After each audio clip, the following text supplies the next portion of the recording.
Reading by Gregg Margarite. Deathworld by Harry Harrison. Chapter 4.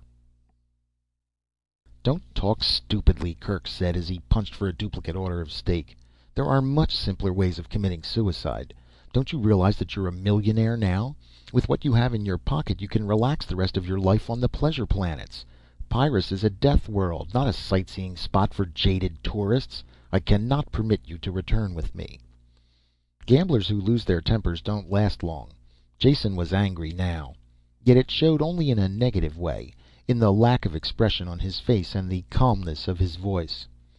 "Don't tell me what I can or cannot do, Kirk Pyrrus. You're a big man with a fast gun, but that doesn't make you my boss.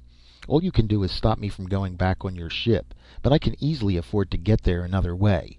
And don't try to tell me I want to go to Pyrrus for sightseeing when you have no idea of my reasons."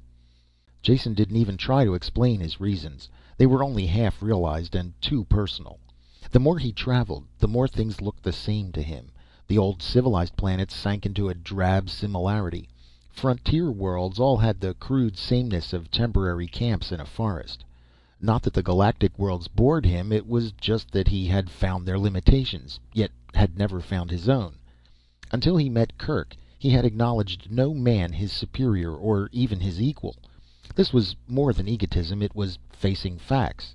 Now he was forced to face the fact that there was a whole world full of people who might be superior to him.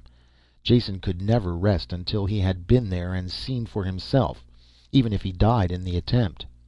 None of this could be told to Kirk. There were other reasons he would understand better. "You're not thinking ahead when you prevent me from going to Pyrrus," Jason said. "I'll not mention any moral debt you owe me for winning that money you needed. But what about the next time? If you needed that much lethal goods once, you probably need it again someday. Wouldn't it be better to have me on hand, old tried and true, than dreaming up some new and possibly unreliable scheme?" Kirk chewed pensively on the second serving of steak. "That makes sense, and I must admit I hadn't thought of it before. One failing we Pyrrans have is a lack of interest in the future. Staying alive day by day is enough trouble. So we tend to face emergencies as they arrive and let the dim future take care of itself. You can come. I hope you will still be alive when we need you. As Pyrran ambassador to a lot of places, I officially invite you to our planet, all expenses paid, on the condition you obey completely all of our instructions regarding your personal safety." "Conditions accepted," Jason said, and wondered why he was so cheerful about signing his own death warrant. Kirk was shoveling his way through his third dessert when his alarm watch gave a tiny hum. He dropped his fork instantly and stood up. "Time to go," he said. "We're on a schedule." While Jason scrambled to his feet, he jammed coins into the meter until the paid light came on. Then they were out the door and walking fast. Jason wasn't at all surprised when they came on a public escalator just behind the restaurant. He was beginning to realize that since leaving the casino their every move had been carefully planned and timed. Without a doubt the alarm was out and the entire planet being searched for them, yet so far they hadn't noticed the slightest sign of pursuit. This wasn't the first time Jason had to move just one jump ahead of the authorities, but it was the first time he had to let someone else lead him by the hand while he did it. He had to smile at his own automatic agreement. He had been a loner for so many years that he found a certain inverse pleasure in following someone else. "Hurry up," Kirk growled after a quick glance at his watch. He set a steady, killing pace up the escalator steps. They went up 5 levels that way without seeing another person before Kirk relented and let the escalator do the work. Jason prided himself on keeping in condition, but the sudden climb after the sleepless night left him panting heavily and soaked with sweat. Kirk, cool of forehead and breathing normally, didn't show the slightest sign that he had been running. They were at the second motor level when Kirk stepped off the slowly rising steps and waved Jason after him. As they came through the exit to the street, a car pulled up to the curb in front of them. Jason had enough sense not to reach for his gun. At the exact moment they reached the car, the driver opened the door and stepped out. Kirk passed him a slip of paper without saying a word and slipped in behind the wheel. There was just time for Jason to jump in before the car pulled away. The entire transfer had taken less than 3 seconds. There had been only a glimpse of the driver in the dim light, but Jason had recognized him. Of course he had never seen the man before, but after knowing Kirk he couldn't mistake the compact strength of a native Pyrran. "That was the receipt from Ellis you gave him," Jason said. "Of course. That takes care of the ship and the cargo. They'll be off planet and safely away before the casino check is traced to Ellis. So now let's look after ourselves. I'll explain the plan in detail so there will be no slip-ups on your part. I'll go through the whole thing once, and if there are any questions, you'll ask them when I'm finished." The tones of command were so automatic that Jason found himself listening in quiet obedience, though one part of his mind wanted him to smile at the quick assumption of his incompetence. Kirk swung the car into the steady line of traffic heading out of the city to the spaceport. He drove easily while he talked. "There's a search on in the city, but we're well ahead of that. I'm sure the Cassylians don't want to advertise their bad sportsmanship, so there won't be anything as crude as a roadblock, but the port will be crawling with every agent they have. They know once the money gets off planet, it's gone forever. When we make a break for it, they will be sure we still have the goods, so there will be no trouble with the munition ship getting clear." Jason sounded a little shocked. "You mean you're setting us up as clay pigeons to cover the takeoff of the ship?" "You could put it that way, but since we have to get off the planet anyway, there is no harm in using our escape as a smokescreen. Now shut up until I've finished like I told you, or one more interruption and I dump you by the road."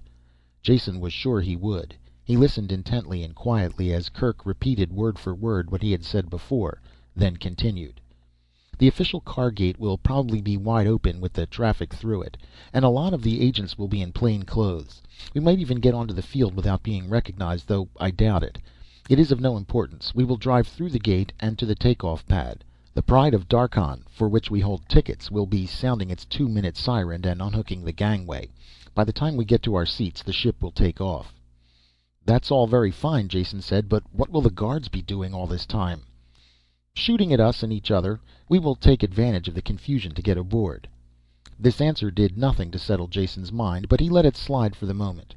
"All right, say we do get aboard. Why don't they just prevent takeoff until we've been dragged out and stood against a wall?" Kirk spared him a contemptuous glance before he returned his eyes to the road. "I said the ship was the Pride of Darkhan. If you had studied this system at all, you would know what that means. Cassylia and Darkhan are sister planets and rivals in every way. It has been less than 2 centuries since they fought an intra-system war that almost destroyed both of them. Now they exist in an armed-to-the-teeth neutrality that neither dare violate. The moment we set foot aboard the ship, we are on Darkhan territory. There is no extradition agreement between the planets. Cassylia may want us, but not badly enough to start another war." That was all the explanation there was time for. Kirk swung the car out of the rush of traffic and onto a bridge marked "Official Cars Only." Jason had a feeling of nakedness as they rolled under the harsh port lights towards the guarded gate ahead. It was closed. Another car approached the gate from the inside, and Kirk slowed their car to a crawl. One of the guards talked to the driver of the car inside the port and waved to the gate attendant. The barrier gate began to swing inwards, and Kirk jammed down on the accelerator. Everything happened at once. The turbine howled, the spinning tires screeched on the road, and the car crashed open the gate. Jason had vanishing glimpses of the open-mouthed guards, then they were skidding around the corner of a building. A few shots were popped after them, but none came close. Driving with one hand, Kirk reached under the dash and pulled out a gun that was the twin of the monster strapped to his arm. "Use this instead of your own," he said. "Rocket-propelled explosive slugs make a great bang. Don't bother shooting at anyone. I'll take care of that. Just stir up a little action and make them keep their distance. Like this." He fired a single snap shot out the side window and passed the gun to Jason almost before the slug hit. An empty truck blew up with a roar, raining pieces on the cars around and sending their drivers fleeing in panic. After that it was a nightmare ride through a madhouse. Kirk drove with an apparent contempt for violent death. Other cars followed them and were lost in wheel-raising turns. They careened almost the full length of the field, leaving a trail of smoking chaos. Then the pursuit was all behind them, and the only thing ahead was the slim spire of the Pride of Darkhan. The Pride was surrounded by a strong wire fence, as suited the begrudged status of her planetary origin. The gate was closed and guarded by soldiers with leveled guns, waiting for a shot at the approaching car. Kirk made no attempt to come near them. Instead, he fed the last reserves of power to the car and headed for the fence. "Cover your face," he shouted. Jason put his arms up in front of his head just as they hit. Torn metal screamed. The fence buckled, wrapped itself around the car, but did not break. Jason flew off the seat and into the padded dash. By the time Kirk had the warped door open, he realized that the ride was over. Kirk must have seen the spin of his eyeballs, because he didn't talk, just pulled Jason out and threw him onto the hood of the ruined car. "Climb over the buckled wire and make a run for the ship," he shouted. If there was any doubt what he meant, he set Jason an example of fine road work. It was inconceivable that someone of his bulk could run so fast, yet he did. He moved more like a charging tank than a man. Jason shook the fog from his head and worked up some speed himself. Nevertheless, he was barely halfway to the ship when Kirk hit the gangway. It was already unhooked from the ship, but the shocked attendants stopped rolling it away as the big man bounded up the steps. At the top he turned and fired at the soldiers who were charging through the open gate. They dropped, crawled, and returned his fire. Very few shot at Jason's running form. The scene in front of Jason cranked over in slow motion. Kirk standing at the top of the ramp, coolly returning the fire that splashed all about. He could have found safety in an instant through the open port behind him. The only reason he stayed there was to cover Jason. "Thanks," Jason managed to gasp as he made the last few steps up the gangway, jumped the gap, and collapsed inside the ship. "You're perfectly welcome," Kirk said as he joined him, waving his gun to cool it off. A grim-jawed ship's officer stood back out of range of fire from the ground and looked them both up and down. "And just what is going on here?" he growled. Kirk tested the barrel with a wet thumb, then let the gun slide back into its holster. "We are law-abiding citizens of a different system who have committed no criminal acts. The savages of Cassylia are too barbarous for civilized company. Therefore, we are going to Darkhan. Here are our tickets, in whose sovereign territory I believe we are at this moment." The last was added for the benefit of the Cassylian officer who had just stumbled to the top of the gangway and was raising his gun. The soldier couldn't be blamed. He saw these badly wanted criminals getting away, aboard a Darkhan ship as well. Anger got the best of him and he brought his gun up.